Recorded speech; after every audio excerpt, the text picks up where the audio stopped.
나누도록 하겠습니다. 지난주의 말씀을 좀 기억하시려나 모르겠습니다만, 그 토라 회복은 제3 종교 개혁이다라고 이렇게까지 과감하게 말씀을 드렸습니다. 왜냐하면 마지막 때의 그 말씀이 모든 말씀이 풀어지는 시대라고 생각이 되어지고요. 그동안에 또 왜곡되었던 말씀들이 제대로 잘 바람직하게 잡히기 원하는 그런 간절한 심정이고요. 그것이 마지막 때 사역이라고 또 여겨집니다. 우리 성경의 구약의 마지막이 말라기서죠. 그 말라기서 4장, 그 말라기 4장에 보면 마지막 때 토라 회복을 말씀하고 있는 것을 볼 수 있습니다. 먼저 말라기서 4장 말씀을 제가 먼저 이렇게 올릴까요? 이 감동되는 대로 하니까요. 또 어느 말씀을 제가 펼지 모르겠습니다. 말라기서 4장 4절 이하 말씀에 너희는 내가 호렙에서 온 이스라엘을 위하여 내 종 모세에게 명한 법, 곧 율례와 법도를 기억하라. 보라 여호와의 크고 두려운 날이 이르기 전에 내가 선지 엘리야를 너희에게 보내리니. 아멘. 여기 호렙, 그러니까 시내산이죠. 시나이산에서 주신 여호와의 말씀을 마지막 때 기억하라는 거죠. 그것이 모세에게 명한 법, 율례와 법들을 기억하는 것. 보라 여호와의 크고 두려운 날, 크고 두려운 날은 마지막 종말의 때를 말씀하고 있습니다. 그래서 이 종말의 때는 믿지 않는 자에게는 크고 두려운 날이 될 것이고, 또 믿음으로 준비된 자는 그날이 크고 영화로운 날, 그야말로 잔칫날이 될 것입니다. 이것이 마지막 초막절의 시즌이라 할 수 있겠죠. 그래서 크고 두려운 날로 우리 주님을 맞이할 것인가, 크고 영화로운 날로 맞이할 것인가, 이것이 모세에게 명한 법, 곧 율례와 법들을 기억하는 자에게 반드시 해당되는 말씀이라고 우리가 인식할 수 있겠습니다. 그동안에 또 많은 사역들, 귀한 사역들을 또 여러분들이 감당해 주셔서 참으로 감사를 드립니다. 그래서 특별히 우리가 이 원유맨, 이 한 세 사람 운동은 특별히 알리아 사역이 중점을 이루었다 할 수 있겠죠. 그래서 이 알리아 사역은 흩어졌던 유대인들을 고토로 돌아가게 하는 그런 운동이 그동안의 핵심이었다면, 그 알리아 사역 속에 저들이 혈통적 유대인들이 고토로 돌아가는 것도 중요하겠고, 또 저들 속에 이 모세에게 명한 법, 그 율례와 법들을 기억하게 하는 것도 중요하겠습니다. 또한 우리가 이스라엘을 감람나무라 그러죠. 감람나무에 접붙임 받은 우리 또한 알리아 사역하고 있는 저들과 같이 모세에게 명한 법, 그 율례와 법들을 기억하는 것, 이것이 참으로 중요한 사역이 될 것입니다.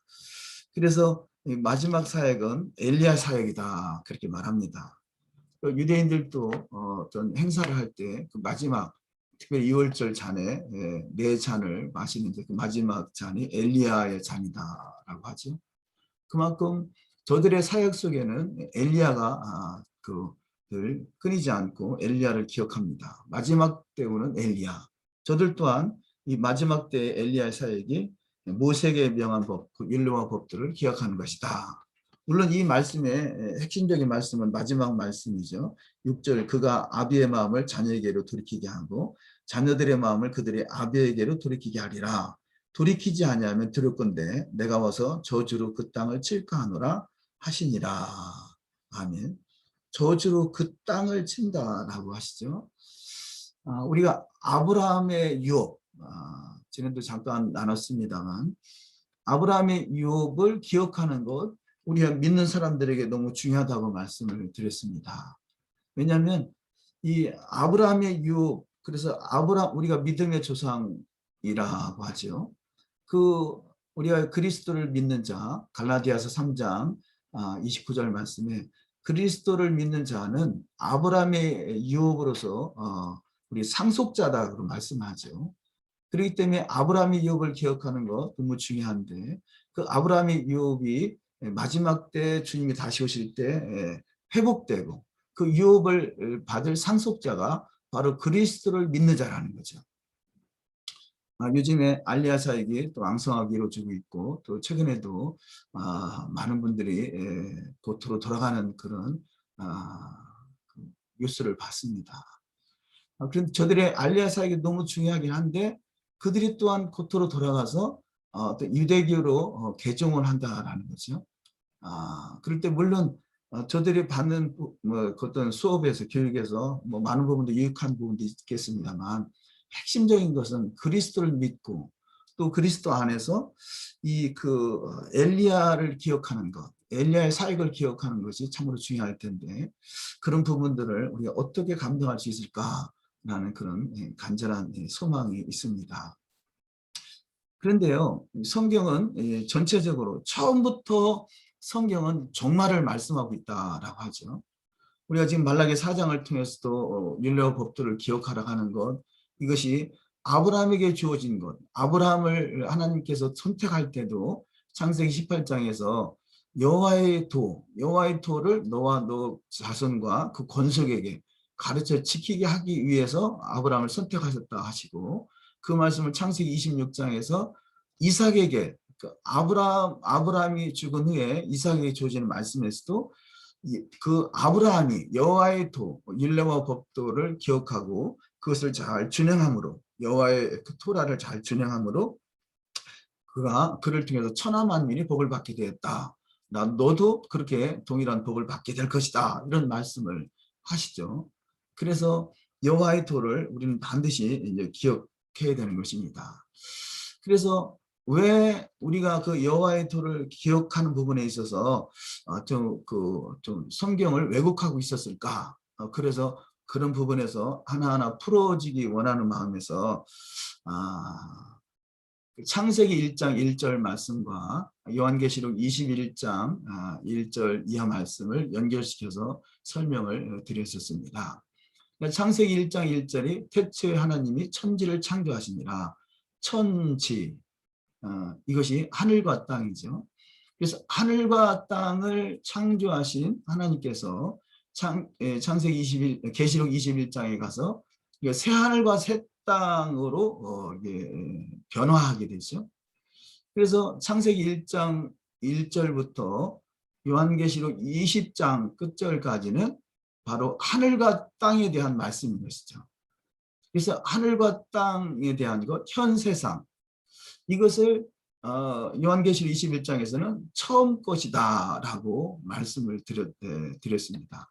그래서 처음 것은 유한하고 또 흠이 있는 것이다. 그래서 이 처음 것들이 지나가고 다음 것, 올람 하바라고 하는데 다음 세상, 앞으로 다가오는 그 다음 세상이 새 하늘과 새 땅, 새 예루살렘인데 그래서 이 처음 것들이 흠이 있기 때문에 이 흠이 있는 이 현 세상을 어떻게 하면 온전하게 할 수 있을 것인가 라고 해서 주어진 것이 하나님의 말씀인 토라라고 할 수 있겠습니다.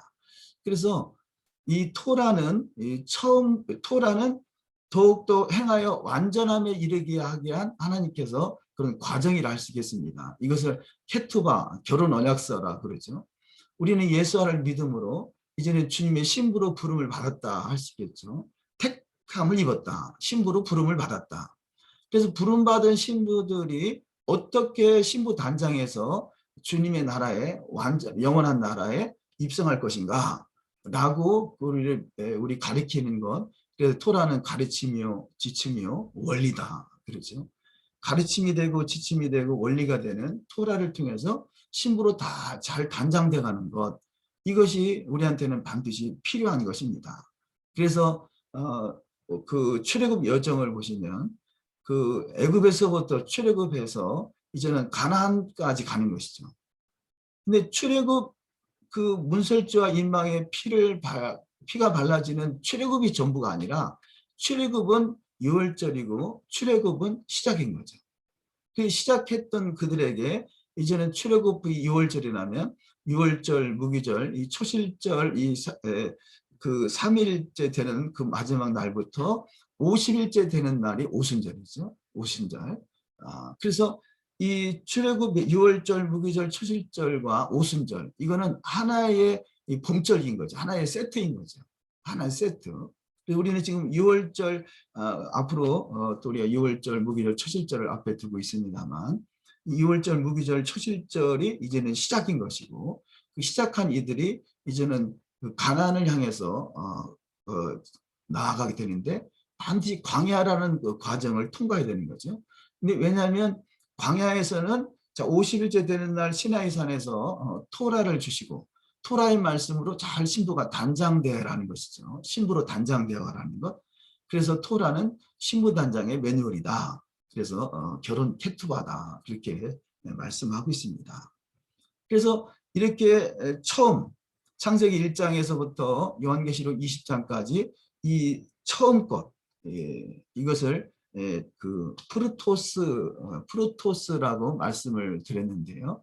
이 프루토스라는 단어가 헬라어라면 히브리어로 보면 히브리어로 그 리시온이라는 단어가 써 있습니다. 히브리어 신약 히브리어 성경으로 보면 리시온이라는 단어가 써져 있는데 리시온이라는 단어는 창세기 1장 1절에 가장 첫 번째 기록되어 있는 베레시트.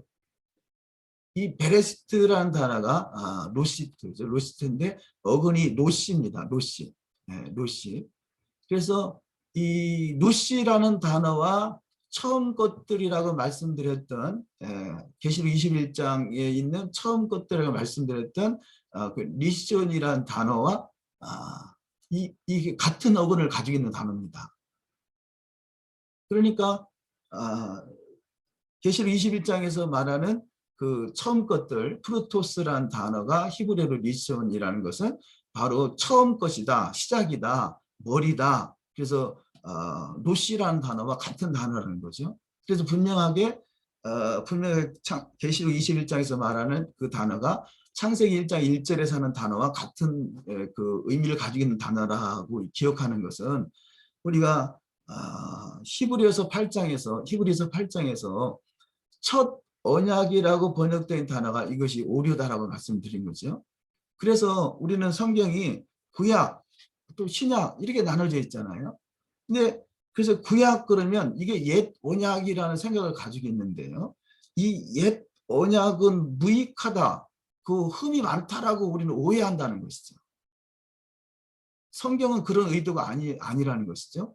처음 것은 하늘과 땅에서 새하늘과 새 땅까지 그 텀을 말한다라면 그 사이에 일어난 것들이 흠이 있는 것이다 라는 의도인 것인데 마치 그 성경이 구약 그렇게 해놓으니까 이 구약은 흠이 있는 것이다 라는 오해를 하다 보니까 그 흠이 있는 것이 신약에 와서 완전해진다. 그래서 구약에 있는 토라를 우리가 무시하거나 또 왜곡하거나 아니면 변질됐다고도 할 수 있겠죠. 만약에 구약이 신약 시대에 와서 변했다라면 그것은 대체된 거죠. 대체가 뭡니까? 우리는 대체 신학이라고 그러죠. 그래서 기독교는 대체 신학으로 대체 신학의 오류로 많은 오류를 범했다라고 합니다. 그래서 대체 신학이 잘못됐다라고 말하죠. 근데 대체 신학이 잘못됐다라고 말하는 분들의 그 메시지를 보시면 어떤 내용이 있어요? 이스라엘이 기회로 대체됐다라고 하는 것이죠. 그런데 그 의도는 이스라엘이 기회로 대체됐다고 그동안 해석했던 것들은 어떤 해석입니까? 원래 선택받았던 이스라엘이 메시아 대신 예수를 십자가에 못 박음으로 그 이제는 저들이 저주를 받고 기회로 대체됐다. 그래서 그 선택받았던 이스라엘이 그 교회로 이 아브라함의 축복이 교회로 넘어왔다. 그런 해석이잖아요. 그래서 이스라엘은 끝났다라고 해석했었는데 그것이 이제 최근 들어서 이스라엘은 대체된 것이 아니구나라는 정도로 해석을 합니다. 그래서 대체 신학이 오르다는 거죠. 이스라엘은 반드시 회복이 된다. 라고 해서 지금 회복돼가고 있고 더욱더 완전해질 것이다. 라고 해서 이스라엘의 교회도 대체된 것이 아니다라고 하는 정도까지만 보는데요. 사실은 성경이 처음부터 이스라엘과 우리가 말하는 교회라는 것은 나눠지는 것이 아니라는 것이죠. 만약에 이스라엘의 교회로 대체됐다라고 하는 것도 대체 신학이고 이스라엘과 교회로 나누는 것도 사실은 대체 신학입니다. 예, 우리가 왜냐하면 이미 구약에도 구약은 그 교회는 구약에서 그 신약에서만 생긴 것이 아니라 구약 속에도 이미 교회가 있었던 것을 볼 수 있습니다. 그래서 사도행전 7장 38절 제가 잠깐 읽어드립니다. 사도행전 7장 38절 시내산에서 말하던 그 천사와 및 우리 조상들과 함께 광야교회에 있었고 또 생명의 도를 받아 우리에게 주던 자가 이 사람이라. 분명히 시내산이잖아요. 시내산에서 말하던 그 천사와 우리 조상들과 함께 광야교회에 있었고 그래서 시내산에 있었던 이스라엘의 공동체를 광야교회라고 말하고 있습니다. 그래서 이미 이스라엘 공동체가 교회라는 말이 사용되고 있는 거죠. 이 단어가 교회라는 단어가 히브리어로 칼이라는 단어인데요. 이스라엘의 공동체, 그 구약 속에서 이스라엘의 어떤 총회, 모임, 회중 이런 단어들이 사실은 칼이라는 단어입니다. 그것이 바로 교회라는 것이죠. 그러니까 신약 시대에 와서 교회가 태동한 것이 아니라 교회는 이미 처음부터 있었다라는 거죠. 이스라엘 공동체. 이스라엘 공동체의 전체적으로 그 국가적인 개념에서 이스라엘인 것이죠. 그래서 이스라엘과 교회를 나누는 것이 이것이 대체됐다라고 우리가 생각할 수 있는 것은 우리는 그 이스라엘이 원 감람나무고 교회는 이방인인데 이방인이 교회 그 이스라엘에 접붙임을 받았다 그러잖아요.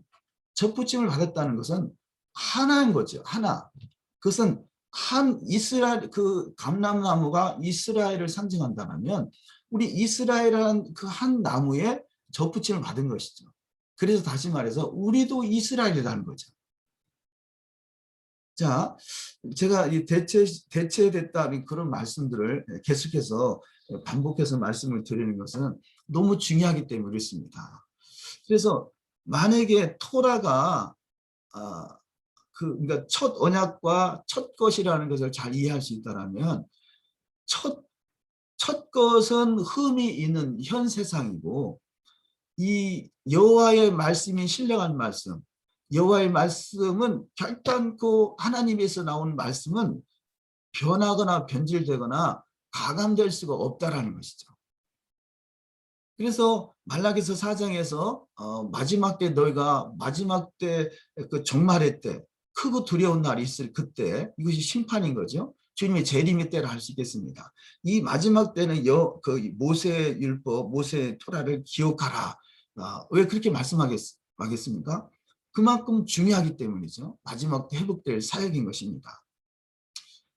그런데 우리가 그 이스라엘이 교회로 대체된 것도 아니고 이스라엘과 교회는 원래 하나였던 것이고 하나였던 것이 나눠진 것이 다시 회복돼 가는 것이죠. 그래서 토라의 회복은 이스라엘의 회복인 것이고 이게 원래 나눠졌던 것이 하나로 회복되는 것이죠. 이제 그런 맥락에서 우리가 과연 대체된 사고를 가지고 있는지 아니면 이제는 모든 것이 대체됐던 것들이나 잘못 해석했던 것들이 회복된다고 봐야 될 것인지 우리 한 말씀을 좀 나눠보도록 하시겠습니다.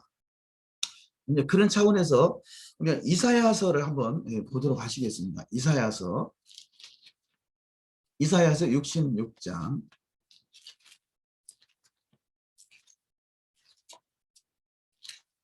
제가 말씀드리고자 하는 분명한 중요한 의도는 성경은 특별히 여호와의 말씀은 결단코 그 변질될 수가 없다라는 것이죠. 가감되거나 피할 수도 없다라는 것입니다. 그래서 예수께서도 내가 율법이나 선지자를 폐하러 온 것이 아니다라고 말씀하시죠. 오히려 작은 것 하나도 지키고 또 그같이 가르치는 자는 천국에서 큰 자라고 말씀하고 있습니다. 이사야서 66장을 한번 잠깐 보시면요. 이사야서 66장 17절을 보시겠습니다. 16절부터 제가 읽어드리겠습니다. 여호와께서 불과 칼로 모든 혈육에게 심판을 베푸신 즉 여호와께 살육당할 자가 많으리니 스스로 거룩히 구별하며 스스로 정결케 하고 동산에 들어가서 그 가운데 있는 자를 따라 돼지고기와 가증한 물건과 쥐를 먹는 자가 다 함께 망하리라. 여호와의 말씀이니라. 자, 불과 칼로 심판을 당할 자가 많다라는 것이죠. 그런데 그 심판당할 자가 누군가? 17절 스스로 거룩히 구별하여 본인은 스스로 거룩하다라고 말한다는 것이에요. 우리가 신앙은 거룩해지는 거죠. 근데 거룩하다고 구별했다고 말하는데 자, 스스로 거룩히 구별하며 스스로 정결케 하고 동산에 들어가서 그 가운데 있는 자를 따라 돼지고기와 가증한 물건과 쥐를 먹는 자가 다 함께 망하리라. 뭐 쥐를 먹는다 할 수 없겠죠. 가증한 물건을 먹는다 할 수 없을 것입니다. 돼지고기는 어떤가요? 이 여호와의 토라의 말씀에서 정한 음식과 부정한 음식이 있잖아요. 근데 정한 음식과 부정한 음식, 구약의 토라의 말씀에서는 분명하게 말씀하고 있죠. 그러니까 사실은 부정한 음식을 먹는 것이 가증한 것이라는 거죠. 성경에서 부정한 음식을 먹는 것은 가증한 것이다라는 말씀들이 많이 등장하죠. 근데 돼지고기와 가증한 물건과 쥐를 먹는 자가 다 함께 망하리라. 그런데 이들이 스스로 거룩하게 구별했다. 스스로 정결했다라고 말한다는 것이죠. 우리가 과연 돼지고기를 먹으면서 나는 부정한 사람이고 가증한 자였구나라고 생각하고 있는지 아니면 스스로 거룩하게 구별하고 정결했다라고 생각하고 있는지 이 성경은 분명하게 말씀을 하죠. 자, 구약의 말씀과 신약의 말씀이 결코 가감되거나 변하는 것이 아니다라고 믿는다면 이사야 66장의 말씀도 분명히 나에게 주어지는 말씀인 것이죠. 그래서 성경은 처음부터 하늘과 땅, 새하늘과 새 땅이 도래하기까지는 처음부터 이 말씀이 결코 변하지 않는다는 것입니다. 그래서 그렇게 우리가 믿을 수 있다면 이런 말씀이 나에게 주어진 말씀이라 깨달아질 것입니다. 이사야 65장을 좀 보실까요? 65장 4절, 5절. 2절부터 한번 읽어드리면요. 2절, 65장 2절. 내가 종일 손을 펴서 자기 생각을 쫓아 불선한 길을 행하는 패역한 백성들을 불렀나니 곧 동산에서 제사하며 벽들 위에서 분향하여 내 앞에서 항상 내 노를 일으키는 백성이라. 그들이 무덤 사이에 앉으며 은밀한 처소에서 지내며 돼지고기를 먹으며 가증한 물건의 국을 그릇에 담으면서 사람에게 이르기를 너는 내 자리에 섰고 내게 가까이 하지 말라. 나는 너보다 거룩함이니라 하나니 이런 자들은 내 코에 연겨 종일 타는 불이로다. 자, 돼지고기를 먹으며 가증한 물건의 국을 그릇에 담으면서 나는 너보다 거룩하다라고 말한다라면 성경에 의하면 내 코에 연기어 종일 타는 불이다. 심판의 대상이다고 말씀하고 있는 것이죠. 그래서 이런 말씀들을 우리가 어떻게 이해할 것인가, 어떻게 받아들일 것인가 하는 것이죠. 율법은 처음부터 흠이 있는 것이다. 그리고 우리는 율법의 시대를 벗어나서 예수 그리스도, 예수와 마시아흐, 예수하면 믿으면 된다라고 생각할 것인지 아니면 엘리야의 사역과 같이 마지막 때 심판이 있기 전에 우리가 더욱더 거룩해져야 되는데 성경에서 말씀하는 여호와의 토라에서 말씀하는 부정한 것들 이런 것들을 먹는 것이 가증한 것들이라고 믿을 것인지 하는 것이죠.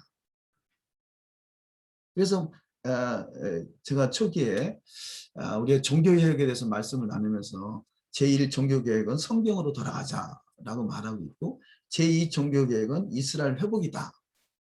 그런데 이스라엘 회복까지도 중요하지만 더 중요한 것이 토라 회복이다라고 말씀을 드리고 싶어서 토라 회복은 제3 종교개혁이다라고까지 말씀을 드린 것입니다. 기록된 말씀, 우리가 구약에 있는 말씀들을 또 다른 말씀들은 다 100% 믿잖아요. 그런데 이런 구절들은 우리가 100% 신뢰하지 않는가 하는 것이죠. 여호와 입에서 나온 말씀이 신령한 것이라면 우리가 그 말씀을 100% 신뢰를 해야 될 것입니다. 또 한 구절을 더 보시겠습니다. 이사야 56장.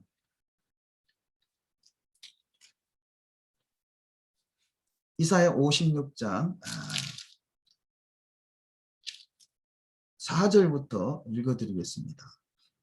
여호와께서 이같이 말씀하시기를 나의 안식일을 지키며 나를 기뻐하는 일을 선택하며 나의 언약을 굳게 잡는 고자들에게는 내가 내 집에서 내 성 안에서 자녀보다 나은 기념물과 이름을 주며 영영한 이름을 주어 끊치지 않게 할 것이며 또 나 여호와에게 연합하여 섬기며 나 여호와의 이름을 사랑하며 나의 종이 되며 안식일을 지켜 더럽히지 아니하며 나의 언약을 굳게 지키는 이방인마다. 이방이라는 표현을 하고 있죠.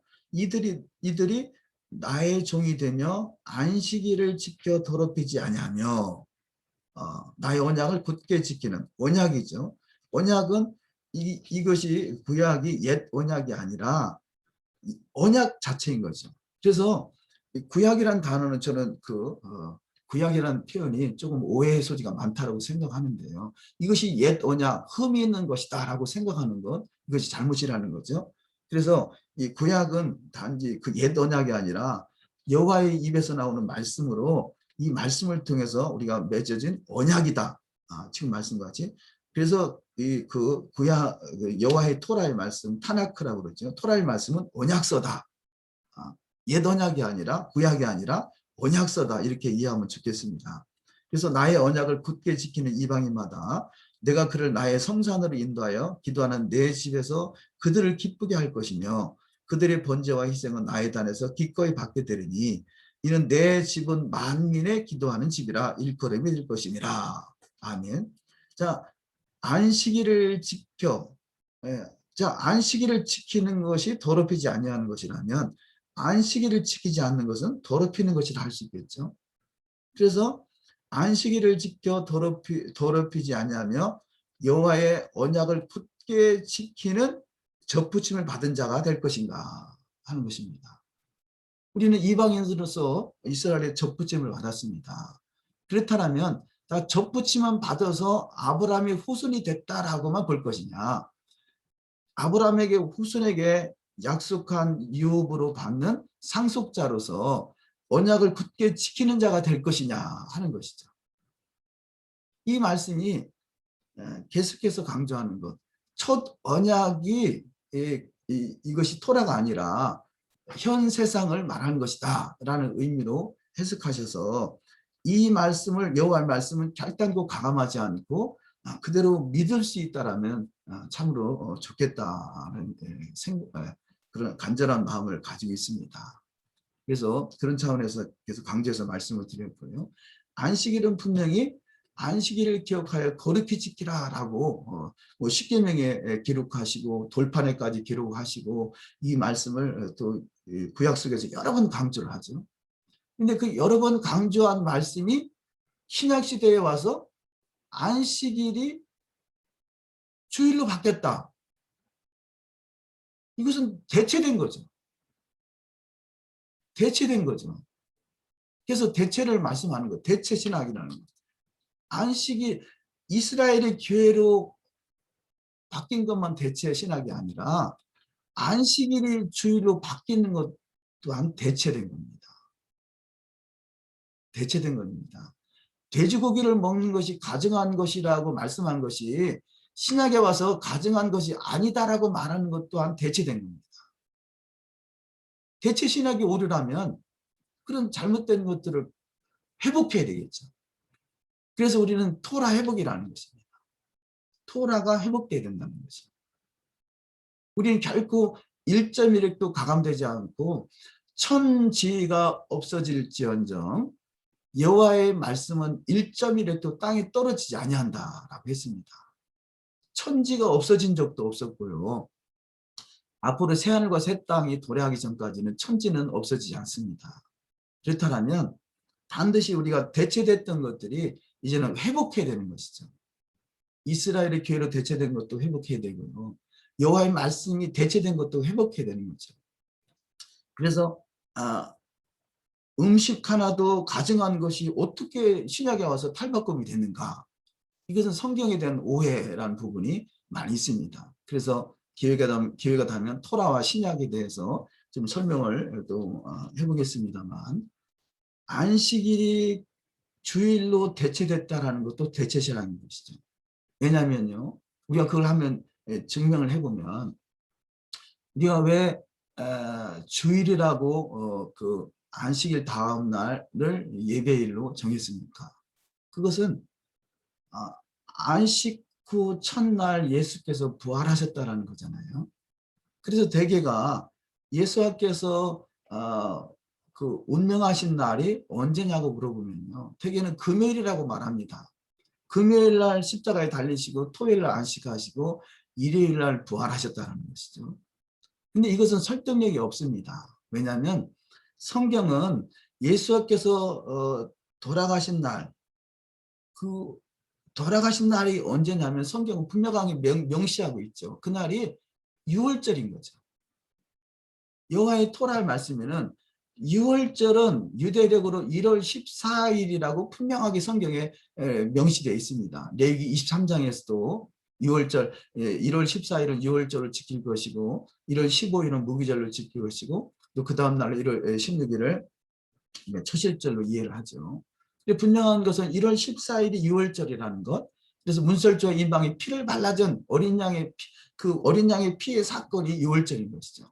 그래서 그날이 1월 14일이 금요일이 될 수도 있고 토요일이 될 수도 있고 월요일이 될 수도 있습니다.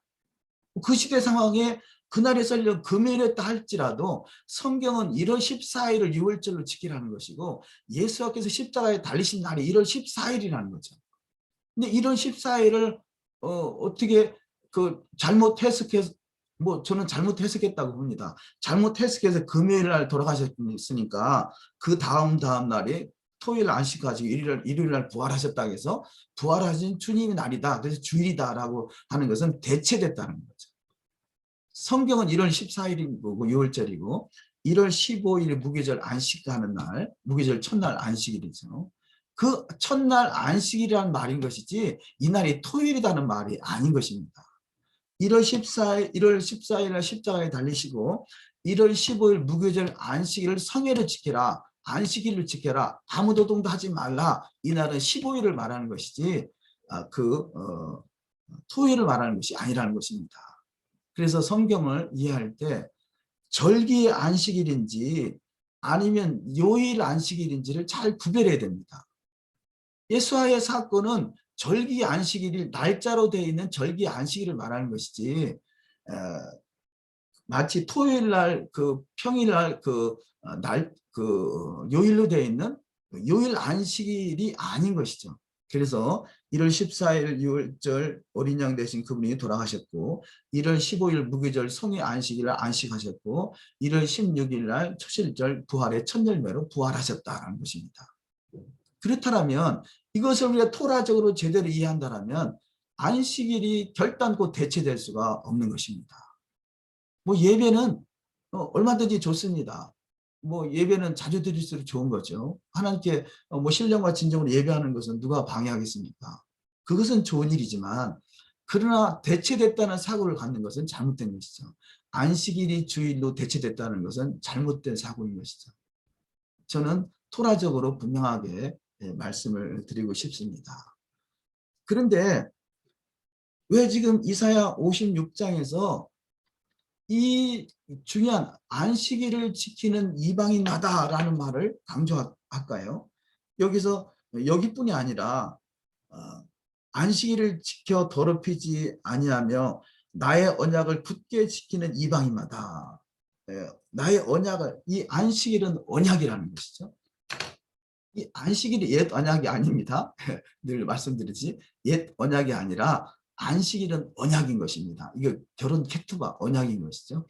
안식일은 언약인데 언약을 지킬 것이냐 언약을 대체할 것이냐 우리가 판단해야 될 것입니다. 사실은 교회에서 지키는 그 여호와의 일곱절이 나름대로 어떤 날짜는 정해져 있습니다만 성경에서 말하는 날짜와는 거의가 다른 날짜라고 볼 수 있겠습니다. 이것이 변개됐다고 하는 거죠. 변개. 다니엘서 7장 25절에 보면 헬라가 들어오면서 저들은 할 수만 있으면 때와 법을 변개시킨다고 했어요. 헬라가 결국은 로마잖아요. 기독교가 로마로 건너가서 거기서 성장하면서 저들이 섬기는 태양신의 날, 일요일을 주일로 섬기게 변개시킨 거죠. 이런 변개시킨 것들이 회복되어야 될 시점에 와 있다는 것입니다. 그런데 이 안식일, 우리가 여기서 말하는 안식일에 대한 중요성을 좀 말씀드리면요. 이 안식일이라고 말씀하는 이 날은 하나님께서 거룩하게 구별시켰다는 것입니다. 성경에서 중요한 키워드 중에 하나가 거룩이죠. 그래서 내가 거룩하니 너희도 거룩할지니라 라고 말씀을 수없이 하십니다. 그럼 무엇을 가지고 우리 하나님 앞에 거룩하게 구별될 것인가? 구원은 토라가 아니라 예수를 믿는 믿음인 것이죠. 어린 양의 핏값을 우리를 사신받은 그 하나님의 은혜를 인하여 믿음으로 말미암아 우리의 구원함에 이르는 것이죠. 그래서 구원은 오직 예수합니다. 그런데 이 구원받은 백성이 이제는 어떻게 구원받은 백성답게 살아갈 것이냐, 이것이 거룩인 거죠. 그런데 하나님이 이 안식일을 거룩하게 구별했다라는 거예요. 이것을 간단한 말로 거룩하게 구별된 날, 그래서 안식일은 거룩하게 구별된 그 시간인 거죠. 일주일 중에 하루를 구별시킨 시간, 이것을 시간의 성소다 그럽니다. 시간의 성소. 이 거룩하게 구별된 날, 이것은 시간의 성소. 근데 이 시간의 성소는요, 하나님께서 시간을 구별하신 것이죠. 그래서 안식일은 시간의 성소입니다. 그래서 성경에서 안식일 날은 예루살렘을 올라가라 그렇게 말씀하시는 것이 아니에요. 너가 거하는 처소에서 하나님이 구별하는 시간에 안식일을 거룩하게 지키라는 거죠. 그래서 우리는요, 이 성소가 세 가지가 있습니다. 이 성소의 세 가지는 첫 번째, 하나님께서 가장 먼저 구별하시는 시간의 성소, 이 샤밧이라고 그러죠. 샤밧. 샤밧이나 절기는 이 시간의 성소인 것이죠. 그리고 그 다음에 하나님께서 정하신 성전이 있죠. 성전, 성막. 이것은 공간의 성소입니다. 공간의 성소. 이것은 정한 장소인 거죠. 정한 장소. 우리가 오헬 모헤드인데요. 회막이라는 그 단어가 오헬 모헤드인데, 오헬은 천막, 그 장막인 거죠. 그 공간의 성소. 그래서 공간의 성소인 장막과 시간의 성소인 모헤드, 절기, 샤밧, 안식, 이것은 시간의 성소. 그래서 오헬 모헤드는 하나님이 만나시는 오헬 모헤드가 시간의 성소와 공간의 성소가 만나는 자리인 것이죠. 근데 또 한 가지는 육체의 성소가 있습니다. 세 가지를 말씀드렸습니다. 첫 번째가 시간의 성소, 두 번째가 공간의 성소, 세 번째가 육체의 성소가 있습니다. 그런데 하나님은 이 시간의 성소와 공간의 성소와 육체의 성소가 다 거룩해지기를 원하시는 거죠. 거룩한 장소가 되기를 원하시는 것이죠. 거룩한 육체가 되기를 원하시는 것이죠. 그래서 가장 처음에 시간의 성소를 정했습니다. 그런데 이 사람들이 그 시간의 성소, 그 샤밧으로 나아가될진데, 그래서 구약에서는 많이 강조를 하죠. 그 다음에 공간의 성소를 정했습니다. 오헬 모헤드. 주님이 여호와 하나님이 만나 주실 장소로 그 시간과 공간의 성소를 만드셨는데, 거기에 출입하는 사람들이 거룩해지지를 못하는 거예요. 그래서 신약 시대에 와서는 이제는 그 공간의 성소를 헐고, 공간의 성소인 예루살렘 성전을 헐고, 그 다음에는 그동안에 너희가 그 육체의 성소인 너희 성전을 거룩하게 구별하라는 것이죠.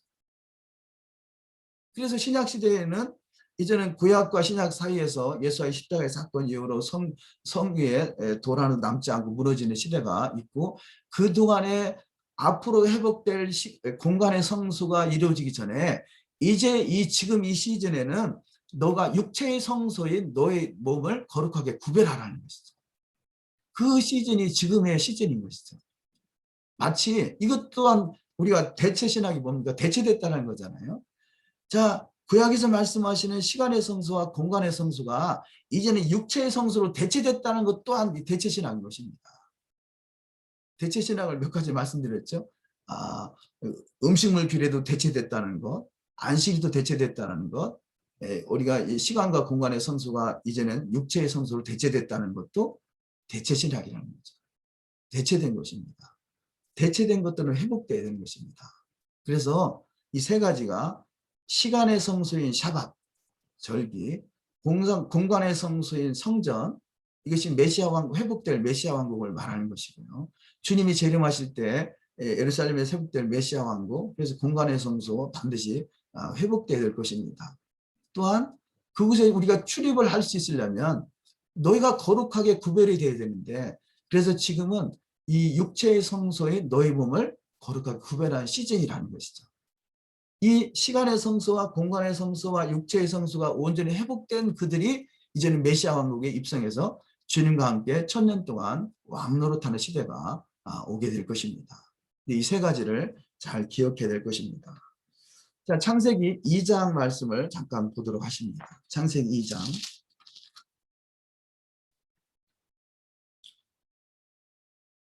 2장 2절 이하 말씀에 하나님의 지으시던 일이 일곱째 날이 이를 때에 마치니 그 지으시던 일이 다음으로 일곱째 날에 안식하시니라. 하나님이 일곱째 날을 복주사 거룩하게 하셨으니 이는 하나님이 그 창조하시며 만드시던 모든 일을 마치시고 이 날에 안식하셨음이더라. 아멘. 하나님이 일곱째 날을 복주셨는데요.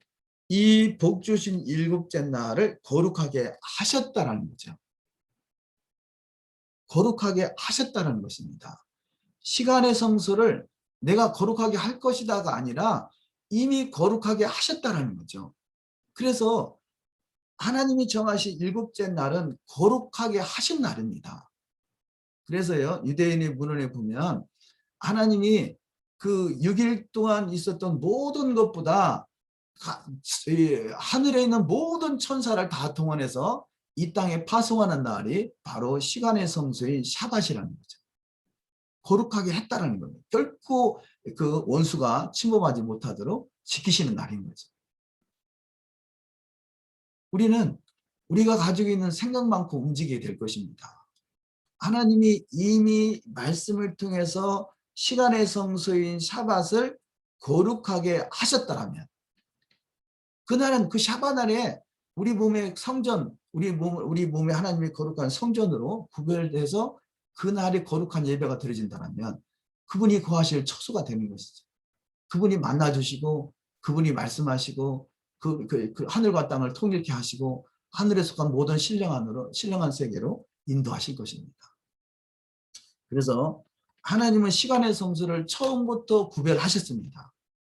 그런데 그 구별된 그 거룩한 성소인 시간의 성소인 샤밧을 우리가 그동안에 잘못된 대체로 인해서 대체 신학으로 인해서 대체됐다라고 오해했던 것들, 이런 것들이 회복돼야 될 것이라고 저는 확신을 합니다. 그래서 시간의 성수는 이미 창조 때부터 하나님이 구별했다는 것을 기억한다면 이 창조 때부터 기억한 것이 새하늘과 새 땅, 새 예루살렘까지는 당연하겠죠. 그러니까 구별하셨으니까요. 당연하겠죠. 그래서 그 많은 부분에서 그 마지막 때도 샤밧으로 아까 이사야 56장에도 말씀을 드렸었는데요. 이사야 66장을 잠깐 한번 보실까요? 이사야 66장.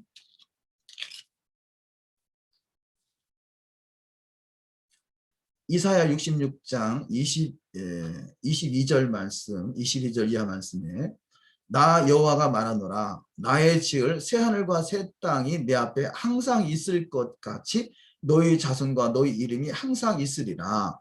여호와가 말하노라 매 월삭과 매 안식일에 모든 혈육이 이르러 내 앞에 경배하리라. 아멘. 자, 여기 성경에 기록된 말씀은 새하늘과 새 땅에서도 매 안식일을 지키는 것을 볼 수 있습니다. 근데 창조 때부터 이미 안식일을 거룩하게 구별하셨고 새하늘과 새 땅에서도 하나님 앞에 안식일을 지키며 모든 혈육이 하나님 앞에 경배하는 때가 있는데 어찌 지금 중간의 시대는 이 안식일이 다른 날로 대체될 수가 있겠습니까? 결코 성경은 가감되거나 변질될 수가 없는 것이죠. 그래서 매 안식일의 모든 혈육이 하나님 앞에서 예배할 때가 도래할 것입니다.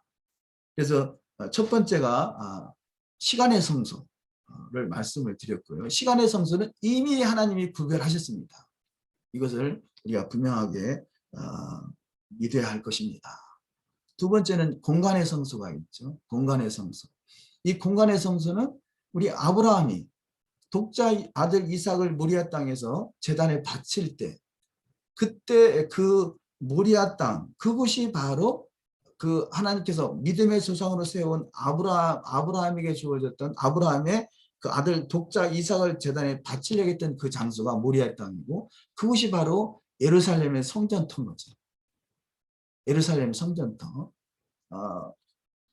그 유대 문헌에서는요, 유대인들은 그 예루살렘 성전터를 과거에 에덴에 있던 장소라 그럽니다. 에덴에 있던 장소.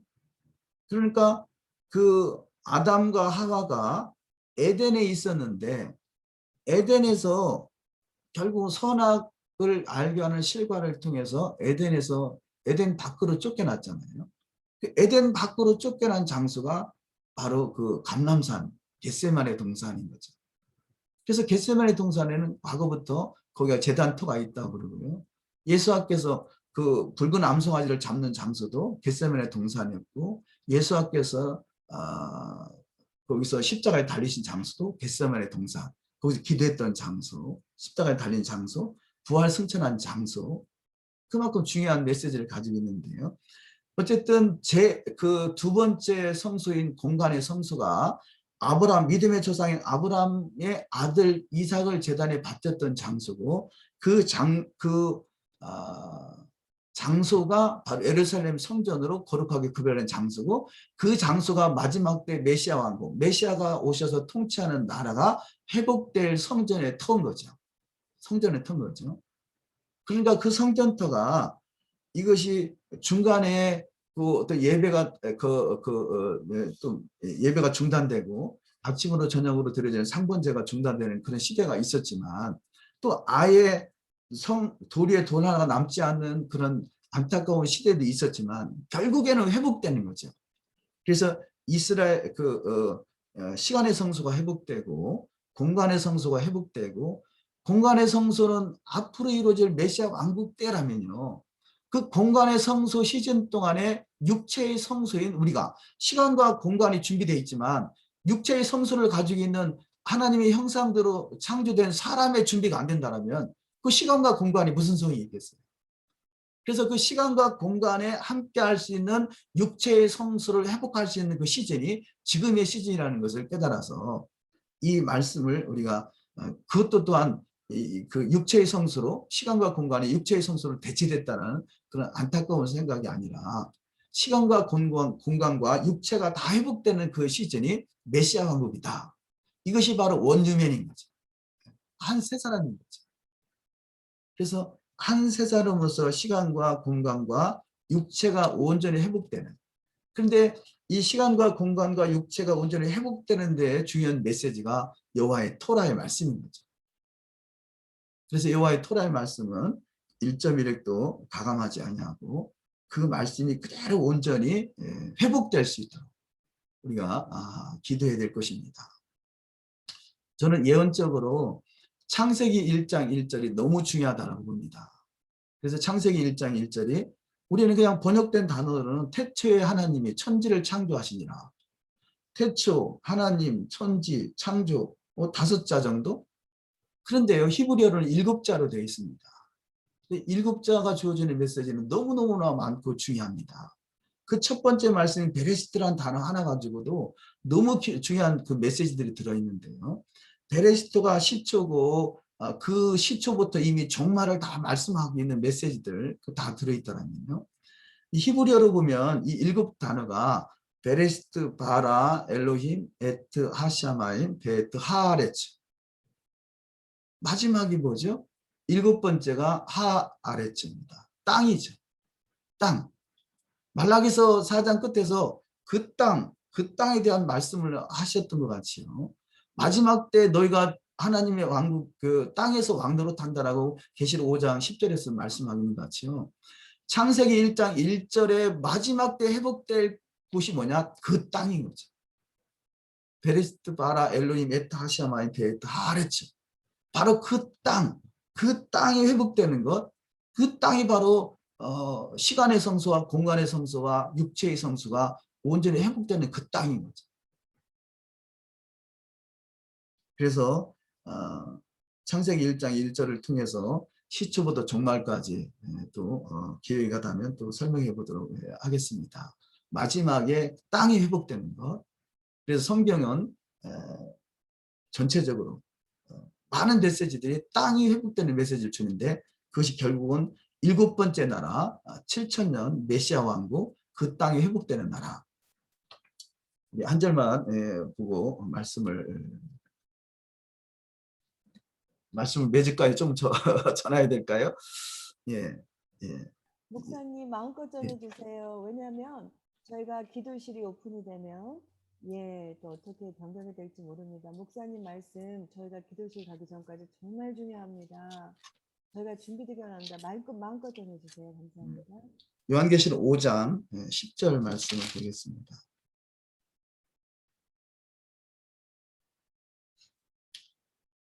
저희를 우리 하나님 앞에서 나라와 제사장을 삼으셨으니 저희가 땅에서 왕노릇 하리로다 하더라. 아멘. 땅에서 왕노릇 하리라. 이 땅이 나라와 제사장을 우리 삼으신 것은 땅에서 왕노릇 하는 거죠. 창세기 1장 1절의 마지막 단어가 땅이라고 그랬습니다. 땅이 회복되는 것이죠. 땅이 회복되는 것. 그래서 마지막 우리가 나라와 제사장, 왕 같은 제사장으로 세워진다면 그들이 이 땅에서 왕노릇하는 자가 될 것인데, 그래서 자 창세기 1장 1절의 마지막이 하레츠, 그 땅이라고 그랬습니다. 땅이 회복되는 것, 이것이 만물의 회복인 거죠. 만물의 회복. 우리가 만물의 회복하면 그 사도행전 말씀을 들을 수가 있잖아요. 사도행전 사도행전 3장 21절 이 말씀을 읽어드리면, 하나님이 영원전부터 거룩한 선지자들의 입을 통하여 말씀하신 바 만물을 회복하실 때까지는 하늘이 마땅히 그를 받아들이라. 아멘. 만물의 회복. 창세기 1장, 이거 만물의 회복은 사도행전 3장에서 처음 말씀한 게 아니라 창세기 1장 1절부터 이미 처음부터 말씀하고 있는 것이죠. 그 땅, 모든 것이 회복되는 것이죠. 그런데 이 모든 것이 결국은 아까 말라기서 4장에서도 결국 땅이 저주받을 것이냐, 땅이 축복을 받을 것이냐, 여호와의 율법, 여호와의 율례, 여호와의 계명, 여호와의 토라를 기억하는 자를 통해서 이루어지는 것이죠. 그래서 중요한 것, 하늘과 땅의 현 세상에서는 반드시 토라가 필요한데, 토라가 그동안에 대체된 것으로, 잘못된 대체 신학으로 인해서 대체된 것들이 회복돼야 된다는 것이죠. 회복되는 건 안식일이든 절기든 성전이든 이 모든 것들이 회복돼야 되는데요. 자, 회복되면 어떤 일이 일어나겠습니까? 우리가 창세기에 보면 그 당시에 사람들이 900년도 살고 800년도 살고 그런 시대가 있잖아요. 그 시대가 다시 회복된다는 거죠. 1000년 동안, 창세기 초기에 1000년 동안 살았던 그 시대가 마지막 때 주님이 이 땅에 재림하셔서 1000년 동안 왕노릇하는 시대는 바로 그 창세기에 1000년 동안 사람이 살았던 그 시대가 다시 회복되는 것입니다. 그래서 우리는 그 만물의 회복, 창세기 1장 1절에서 말씀하고 있고 사도행전 3장에서 말씀하고 있고, 주님이 다시 오셔서 이 땅에 오셔서 다스리는 그때, 이 만물이 회복하는 그때, 이때는 어떤 일이 일어나는가? 우리가 보통 성경을 해석할 때 여러분은 어떻게 생각하시는지 모르겠습니다만 우리가 1년은 우리가 태양력으로 365일이라고 그러죠. 365일. 태음력으로는 354일입니다.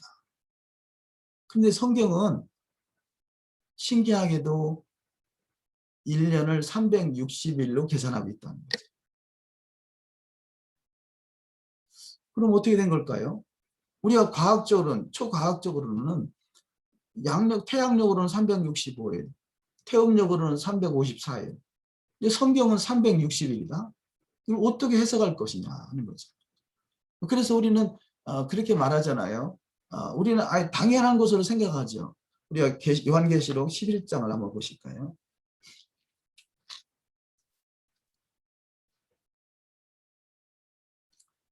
요한계시록 11장 1절 이하 말씀. 또 내게 지팡이 같은 갈대를 주며 말하기를 일어나서 하나님의 성전과 제단과 그 안에서 경배하는 자들을 청량하되 성전 마당은 청량하지 말고 그냥 두라. 이것을 이방인에게 주었은즉 저희가 거룩한 성을 42달 동안 짓밟으리라. 자, 42달이라고 말합니다. 42달. 그런데 3절에 내가 나의 두 증인에게 권세를 주니 저희가 굵은 베옷을 입고 1260일을 예언하리라. 아멘. 자, 42달을 한 달에 30일씩 계산하면 30 곱하기 42달 하면 1260일이 되는 거죠. 그렇다면 우리가 그 현재 가지고 있는 날짜 개념이 잘못된 건지 아니면 성경이 잘못된 건지 둘 중에 하나는 문제가 있겠죠. 그런데 지금 마지막 때 한 달은 30일, 이게 1260일, 42달 이것이 성경에서 말씀하고 있다면요. 이 말씀이 창세기 6장에서 노아의 홍수 사건 때도 그렇게 30일로 계산이 됐어요. 노아의 홍수 사건 때. 우리 창세기 6장을 한번 보도록 하시겠습니다.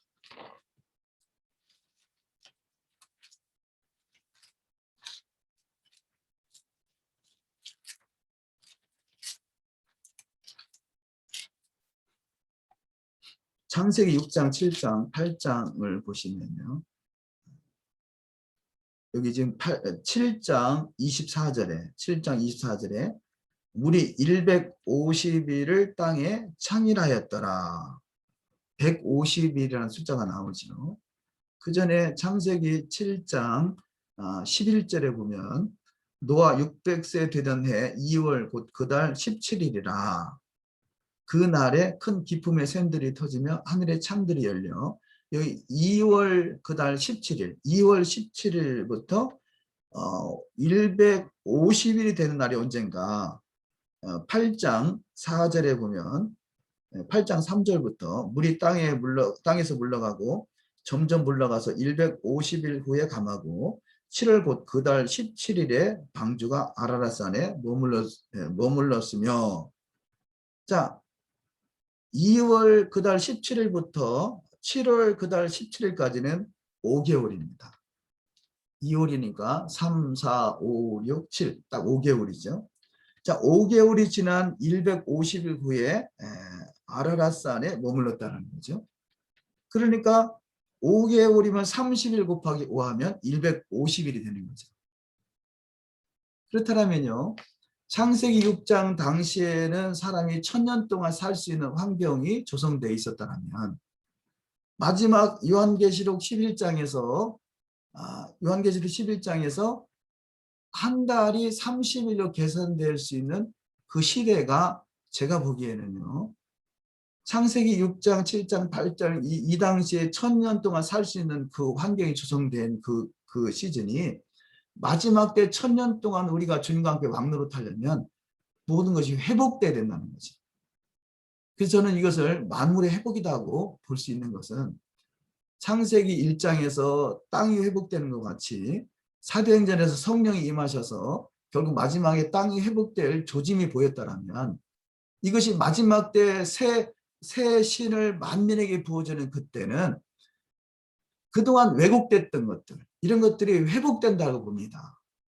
그래서 물론 창세기 6장 이후에 노아의 홍수 사건 때 엄청난 지각 변동이 일어났다고 보는데요. 마지막 때 엄청난 환란이 있을 우리한테, 주님이 재림하기 전에 환란이 있는 그 환란은 어쩌면 마지막 그 창세기 시대 때 지각 변동으로 이렇게 틀어졌던 것들이 다시 회복되는 시즌으로도 얼마든지 가능하다고 봅니다.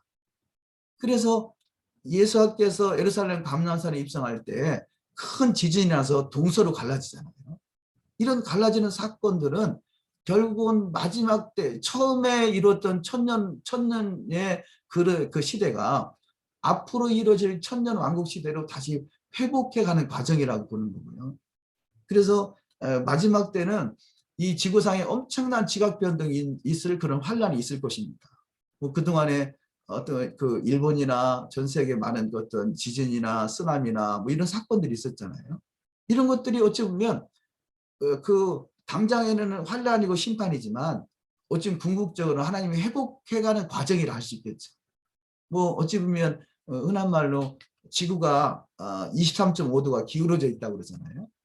그 기울어져서 그런지 뭐 명확하지는 않습니다만 어쨌든 일부 어떤 분들은 지금 그 기울어져 있던 지축이 서서히 회복돼 가고 있다라고 말한 분까지 있습니다. 뭐 그것은 어떤 뭐 성경적인 해석이라고 볼 수는 없겠지만 분명한 것은 성경은 한 달을 30일로 계산하고 있고 이것이 사람들이 1000년 동안 살 수 있는 그 시대가 그런 환경이 돼 있었다면 마지막 때도 얼마든지 회복될 수 있다라고 보는 것이고요. 그래서 그런 것들이 만물의 회복의 때라고 보지 않는가. 그런데 한 가지만 또 보시면요. 전자의 요한계시록 11장을 봤죠.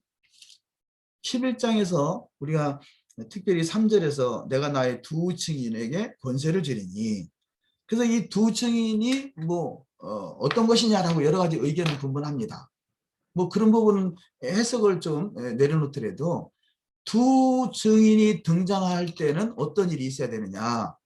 그것은 계시록 11장 1절에 또 내게 지팡이 같은 갈대를 주며 말하기를 일어나서 하나님의 성전과 제단과 그 안에서 경배하는 자들을 청량하되.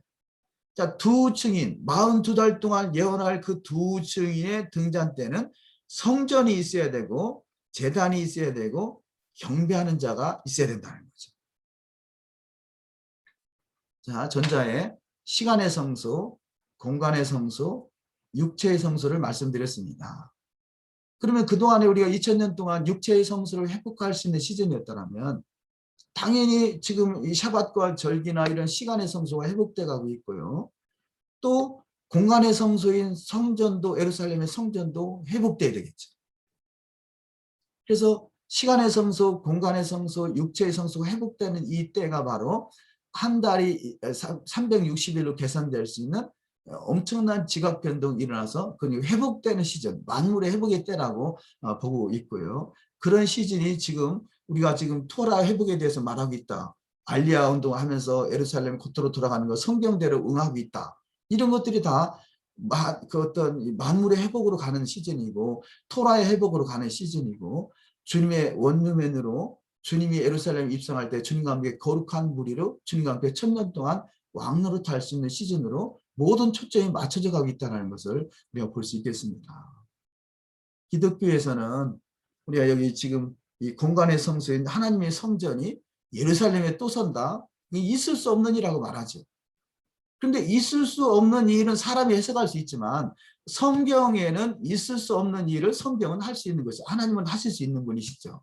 그렇다면 성경에 기록된 대로 하나님의 성전과 제단과 경배하는 자가 반드시 있는 시즌은 두 증인이 등장할 때는 반드시 있어야 된다는 것.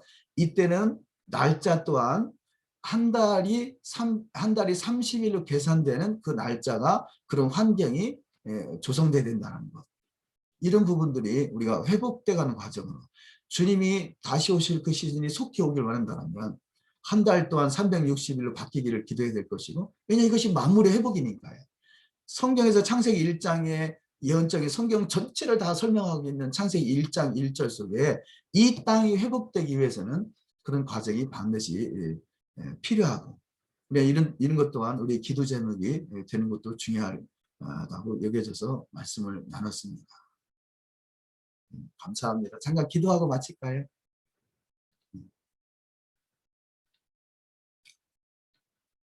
아브라함의 하나님, 이삭의 하나님, 야곱의 하나님이요 이스라엘 하나님을 찬양합니다. 모든 세상에 있는 원리들이 공식에 의해서 또 수학적인 원리도 풀어나갈 수 있듯이 성경은 공식과 같습니다.